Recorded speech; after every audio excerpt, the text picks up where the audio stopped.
The power creep is coming, guys.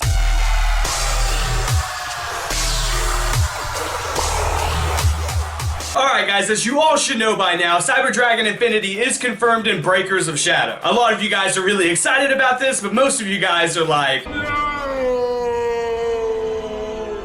Not to mention we have Pendulum Magicians coming out and the new Monarchs. Both decks are just insane. And if the OCG is any indicator, we're gonna see Cyber Dragon Infinity in like every deck. So to get this started, let's go ahead and go over the most popular way to summon Infinity. And this is how Infinity is summoned in every deck. What you do is you overlay 3 level 4s for Ptolemaeus. And then you activate Ptolemaeus' effect to overlay Cyber Dragon Nova on top of that. And then with Infinity's effect, you can make Infinity on top of Nova. So that being said, you can preemptively stop your opponent from getting out Infinity just by negating Ptolemaeus' effect. You could do this with Breakthrough Skill, Fiendish Chain, Effect Veiler, any of your normal effect negation will work. Not to mention that Ptolemaeus and Infinity are both light, so you can play Light Imprisoning Mirror. And since they're both light, you can technically put in Chaos Trap Hole. If you guys don't know what Chaos Trap Hole is, it's a counter trap card that says pay 2,000 life points and negate the summon of a light or dark monster and banish it. The card is really damn good. So it's essentially a solemn warning just for lights and darks. But light and dark attributes are the most powerful cards in the game, let's face it. And speaking of solemn warning, you could totally play Solemn Warning as well. All of those cards and probably lots more do a really effective job of not letting Infinity come out. But what do you do if Infinity is already out? Basically, it's like the Logia principle. If you remember Evil Sword Logia, you would have to trick your opponent into negating like a dark hole. Therefore, you could go ahead and make something that could get over it. It's the same drill with Cyber Dragon Infinity. We have Dark Hole at 2, we have Raigeki. You can go ahead Raigeki, force your opponent to negate, and then you can go ahead and make a rank 4 like Honor Arc, for example, that can get over Infinity. But Cyber Dragon Infinity is not the only thing you guys are gonna have to worry about next format. Pendulum Magicians and Monarchs are definitely a threat, along with Cosmos. So to talk to you guys about countering those decks, I'm gonna go ahead and hand the mic over to Team Innovation Yu-Gi-Oh! Okay, what's up guys? So Monarchs, Pendulum Magicians, and Cosmo are all decks we're gonna have to worry about in the up and coming format.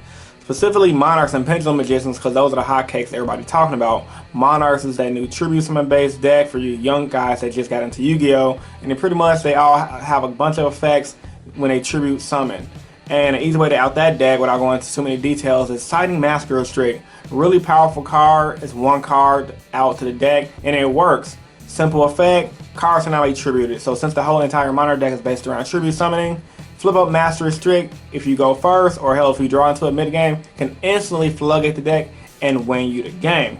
As far as Pendulum Magicians, now according to the TCG and from what I just saw on Facebook, Black Corner Heaven just got errata to it can only stop one monster that's special summon, meaning it won't be able to stop those big pendulum pushes. So when Pendulum Magicians, as you guys that do not know, is a pendulum deck that's basically going to be mainly focused on pendulum summoning the pendulum monster, not the pendulum monster, but the Apex Avion, which is an old card that has a negation effect by sending a Mist Valley card from your field back to your hand. So the basic setup is pendulum out him, he's a free negate, bouncing back and pendulum summon him the next turn. So some Pendulum Magicians based on knowing that, and Black Corner Heaven pretty much can out that with the original effect before the new errata. Black Corner Heaven is not a void versus this deck, but all is now failed. Time Space Trap Hole is a really good card for this deck, specifically if they don't have the Apex Avion. I mean, if they have the Apex Avion, there's not going to be much you can do about it. But if they just go for their basic pendulum summons with their pendulum monsters, you can send their entire pendulum monsters back to the deck, they minus from their hand, and you can start making a comeback from there. And then they also have a field spell which protects their pendulum zone. So your typical cards that gets rid of the pendulum zone is going to be great.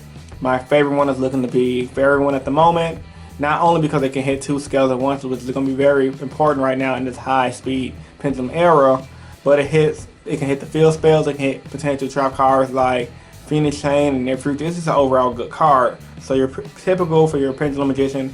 Same thing you'd be citing for Cleaforce. Just make sure to keep in mind that they have the field spell, and then they have the Apex Avion you're gonna have to play around. So you have to bail out the Avion effect and then change something. So good master removal card like TT will be good as well. Cosmos. We already know how to beat Cosmos. Imperial Iron Wall. It's a card pretty much everyone's talking about to beat the deck. That's why cards are going up in price. But Chivalry is another good card that people are overlooking. What they pretty much do is stop the monster effects during the battle phase. So that means no banishing for any of the Cosmo girls to bring out the big ships. The ships won't get their effects when they hit the graveyard. It's a really great card to help you guys for Cosmo matchup, and it can stop the Honest during the battle phase as well, which pretty much beats a lot of us because it's a counter trap. In the Cosmos, we're also going to have to worry about Mermail in the near future because as of today, Konami just announced the release of the new Mermail support, which is that Mermail Nestus. He has a sending effect when he hits the field, I believe, and then also when he's paid for as a cost for like a Mermail, pretty much a Mermail monster, he goes to the graveyard. You can special summon in the landing from your graveyard. Tons of combo plays you can do with that card. I'm not a Mermail expert, so I'm not going to waste my time explaining it, but basic shit when it comes to siding for Mermails. Good mass removal cards like Torrent the Tribute. Mirror Force is really good for that deck. Deep Prison is also good because the deck does a lot of attacking and doesn't have a lot of cards that pop back row. I mean, they have one guy that pops back row, but for the most part, in my experience, mass destruction like TT, Mirror Force is really good against the deck. And of course, your cards that shut out graveyard effects like Soul Drain and Microcosmos. Now, I know all of these decks, I pretty much ran through them pretty quick, but I didn't go into a lot of detail, but I just want to get you guys a gist of what the deck does and how you guys can immediately side deck for it without doing a ton of research. Now, I do have 2 cards that I'm pretty sure should be in every player's side deck coming into the next format. That's going to be Wabaku or Threatening Roar, and Maxi for sure. Maxi, self-explanatory. A lot of these decks do a lot of special summoning, so Maxi is going to help you keep it with your opponent gaining an advantage over you.